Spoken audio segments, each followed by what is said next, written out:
Welcome to the Large Loss Podcast, brought to you by Ted Corless of the Corless Law Group, talking about the biggest cases, the biggest claims, and what's going on in today's news in the legal world. We have a very busy day today. Lots of folks headed to court. Let's begin with a short status of some of these cases and some of the individuals who are sitting in front of potential jurors right now.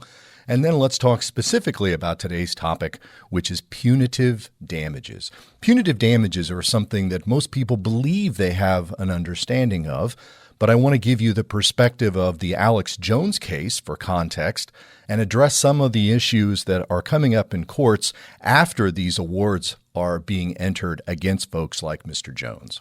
Quickly running through today's headlines, today we begin with former President Trump's tax evasion trial begins today in New York.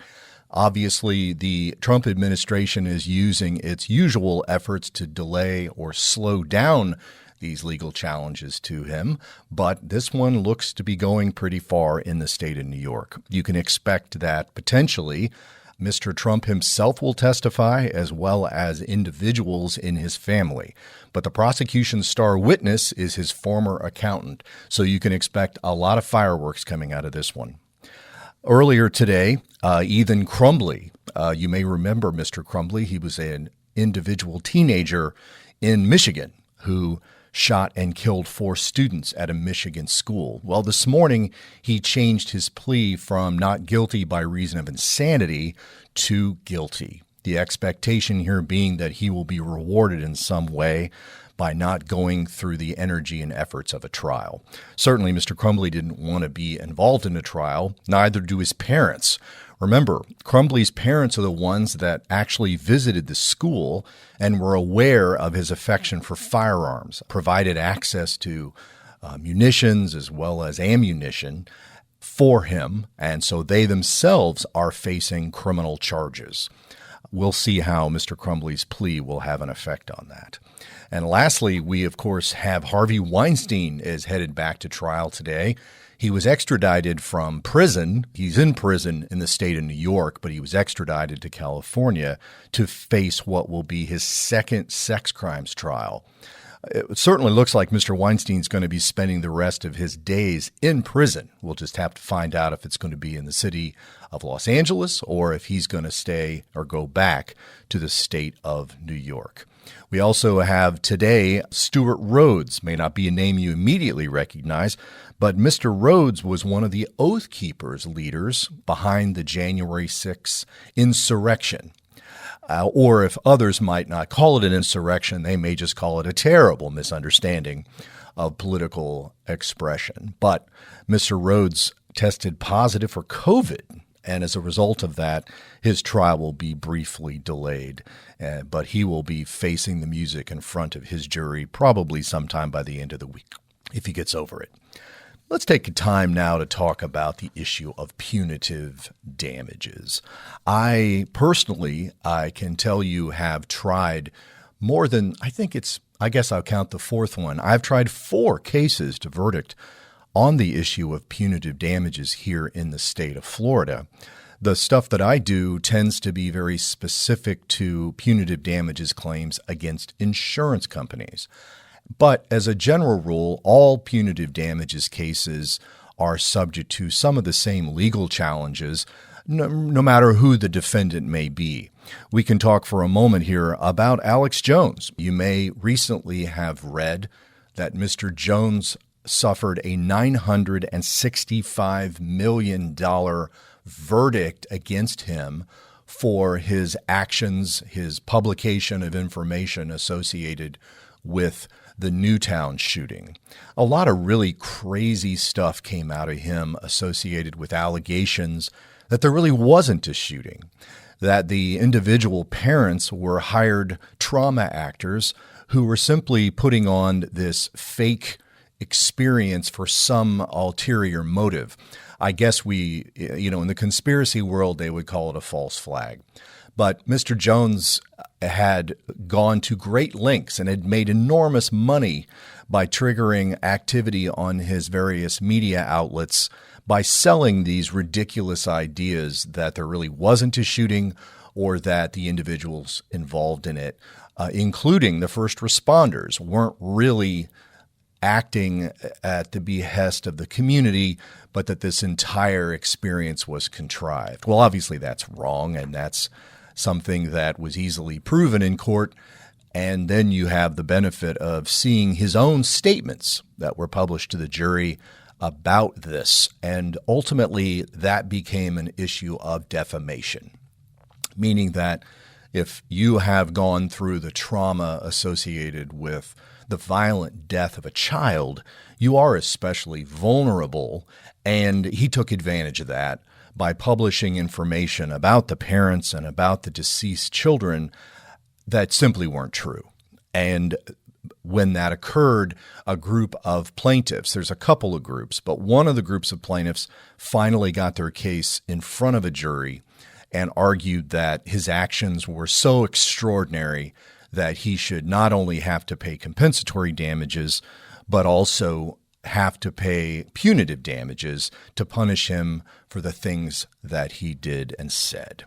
Now, my experience with punitive damages, I will tell you up front, is that judges hate punitive damages cases. And defendants often take advantage of that by trying to get juries to believe that efforts to hit them with punitive damages are somehow unfair, or more specifically, from a legal perspective, they will argue that the punishments that they are suffering as a result of these punitive damages are in violation of their constitutional right to due process, either under the 5th or the 14th Amendment of the United States Constitution. The argument is that if you're going to punish me, this isn't the way to do that, even if I'm a giant corporation and I've done things specifically with knowledge that it would cause injury to people, but I've made billions off of those misdeeds. So you should have to pay a punitive damage award, not only to punish you for what you've done, but also deter you or others from doing the same or similar thing. And you can imagine that the Supreme Court of the United States has heard many of these cases after a giant award. Many times judges will dial them back after a motion for new trial. What you do is, after you get the verdict, the defendant will file a motion for new trial and ask the court to either do a remittitor, which means that the court will look at the verdict of excessive punitive damages, it is argued, and then reduce it to a particular number. And if the defendant agrees to that new number, then the plaintiff is told they've got two choices. You can take the new number, or we're going to go ahead and let this go up on appeal and then allow the court to either reject it entirely or affirm it. And so there's a little bit of give and take that takes place in these cases. In my experience, most of the time, the punitive damages award is entered. 2 of these, I was a defense attorney. In 2 of these of the 4 cases that I've taken to verdict, I was a plaintiff's attorney. And in my defense days, when I would try a punitive damages case all the way to verdict, what would happen is you would start out with a compensatory damage, just a traditional civil case. And then at the end, one of the verdict form questions would be to the jury as to whether or not the standard for punitive damages had in fact been met. And then if the jury finds that they have, then the second phase of the trial would be specifically to punitive damages. The plaintiff can then put on evidence of the injury. In one of my cases, it had to do with the death of a 23-year-old female and a 19-year-old male that were killed on a jet ski. Then the punitive damage phase was focused on 2 things. Number one, that the 23-year-old and the 19-year-old were killed as a result of the grotesque negligence of the defendant, who was a boater, and he was intoxicated. Then in addition to that, there was an issue that he had in fact absconded with, just split from the jurisdiction. And the argument to the jury was very much that he obviously hasn't acknowledged the severity of the harm that he caused, which then in their belief warranted telling the jury that he was hiding in Venezuela, which he was. And in fact, to this very day, you can go on America's FBI website and locate him as one of the top 10 wanted individuals in the United States. Should he ever come back to the United States, he will be met with a warm reception from our friends at the Federal Bureau of Investigations. But on this question of punitive damages, you focus on the conduct of the defendant, and you argue that a number must be entered that will do two things: punish and deter. Those are the two standards. What is an appropriate punishment, and what is a number that would deter this conduct either from this defendant or from others in the same or similar circumstances. And so we have Alex Jones, who does all of these crazy things, all these misrepresentations of reality, and he causes harm to vulnerable parents whose children have been murdered. He also spoke out in a way to suggest that the first responder, one of the first responders, was in on the gimmick, meaning that they knew that all of this was fake, and I don't entirely know what upside there was to these people doing this, except the fact that they ended up on Alex Jones' InfoWars website and his media publications. And so how do we vet this issue of $965 million being entered against Alex Jones? There are two cases specifically that I would like to mention. One of them is really considered the go-to case of punitive damages that wraps up a lot of this, and it's a case called State Farm versus Campbell. And in that particular case, there was a focus on addressing the defendant's conduct. That was obviously an issue that the Campbell case looked at. This was the one element that the Supreme Court really brought out that insurance companies now heavily rely on in challenging a punitive damage award against them, and that is the ratio of punitive damages to the actual harm that was caused.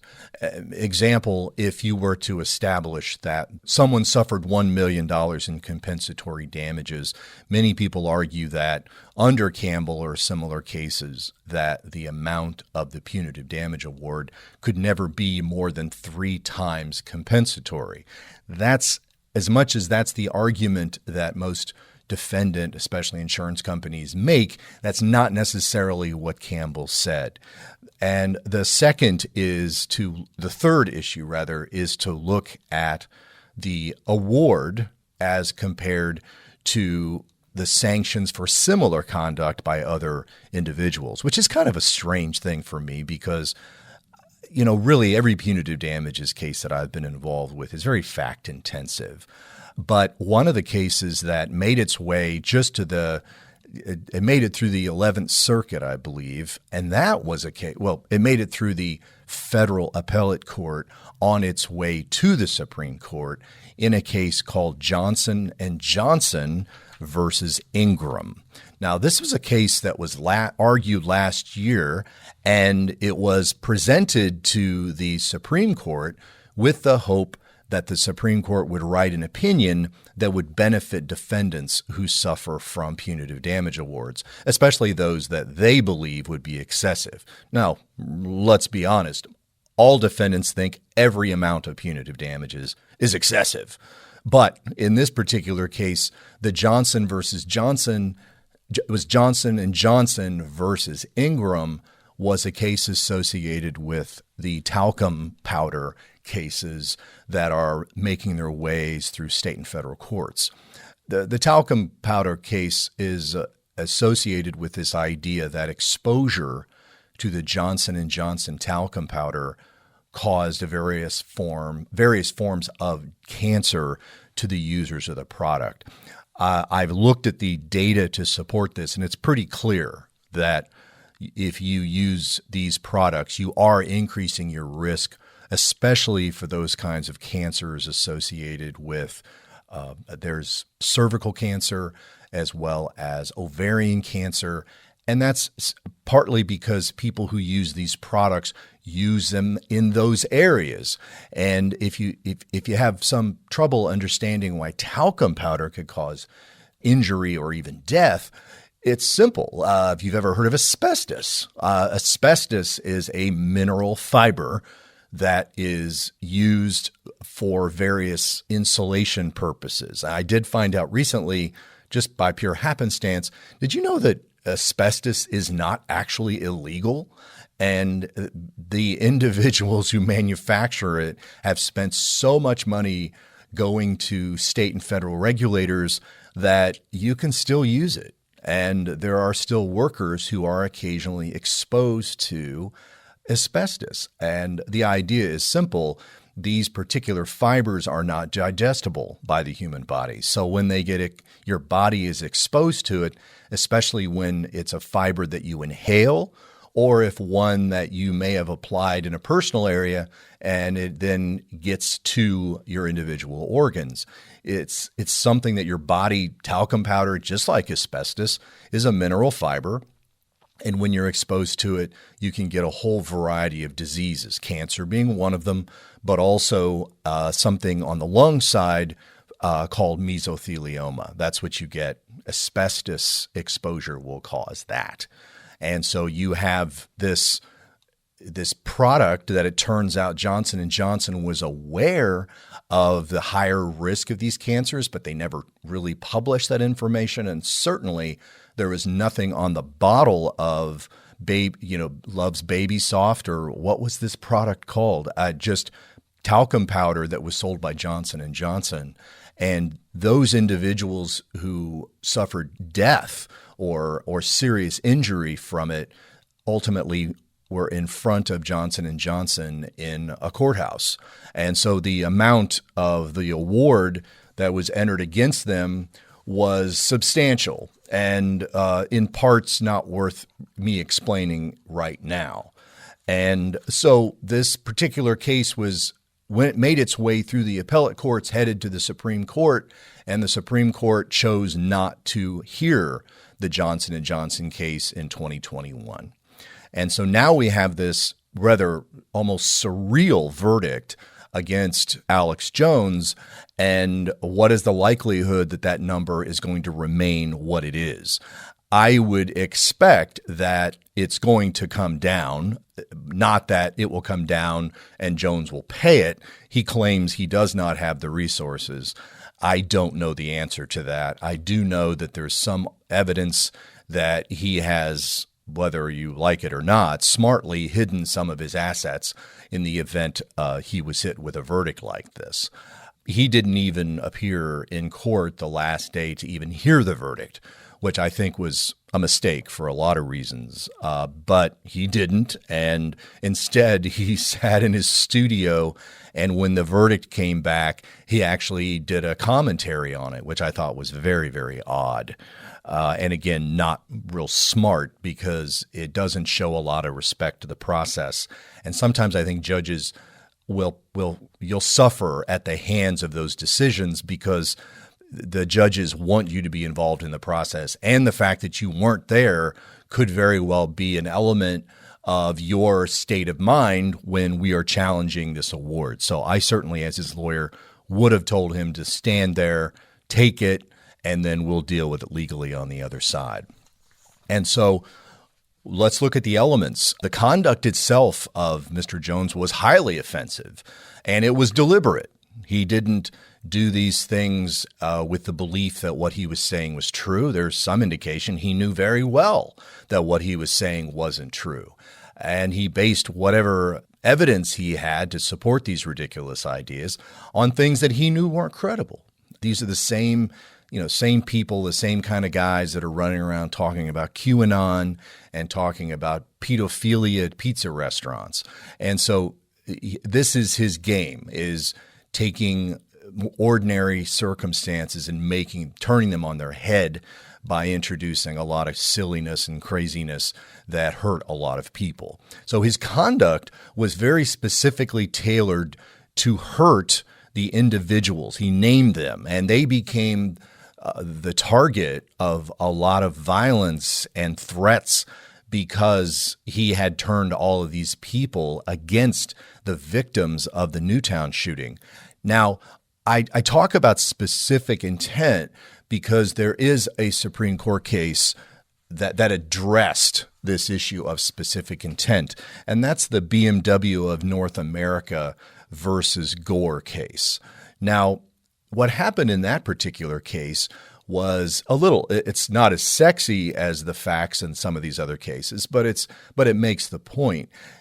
There had been a group of individuals who had sued BMW because they represented to the court that the BMW marketing campaign was suggesting the quality of the paint on their cars could sustain certain wear and tear over time. But those allegations, those representations really, well, maybe we'll call them warranties, were completely false. And that when they sued BMW, they argued that BMW had misrepresented the value of its product and the benefits of its product. And so they sought both compensatory as well as punitive damages against the manufacturer, BMW. Now, in that case, each individual who was involved in the case was able to demonstrate that they had compensatory damages in the form of the difference between what the car was worth versus what the car was represented to be worth by BMW. And the compensatory damages of the BMW litigants was simply $4,000 per litigant. But the punitive damages award was struck down as excessive, was $2 million against them. And so you can understand, first, there was no specific intent. The marketing campaign that was the backbone of this case was one that was not specific to any particular purchaser of their products. And the second is a disproportionate difference between a $4,000 compensatory damage and a $2 million punitive damages award. So we take this back to the Alex Jones case. Well, there's no question that his conduct, his offensive conduct, and the harm he caused was very specific to the individuals associated with the shooting. And so that's an element that's very different from the Jones case that's going to be argued and the BMW case. Then we have this issue of the how offensive was the conduct juxtaposed to other circumstances. I don't think the Supreme Court felt strong about the issue of the conduct being so offensive. Clearly, in the Jones case, we have that. Now, I couldn't find a precursor to an award of nearly $1 billion against an individual. It's pretty unprecedented. That in and of itself may be enough for a subsequent court to either strike it down or try and reduce it.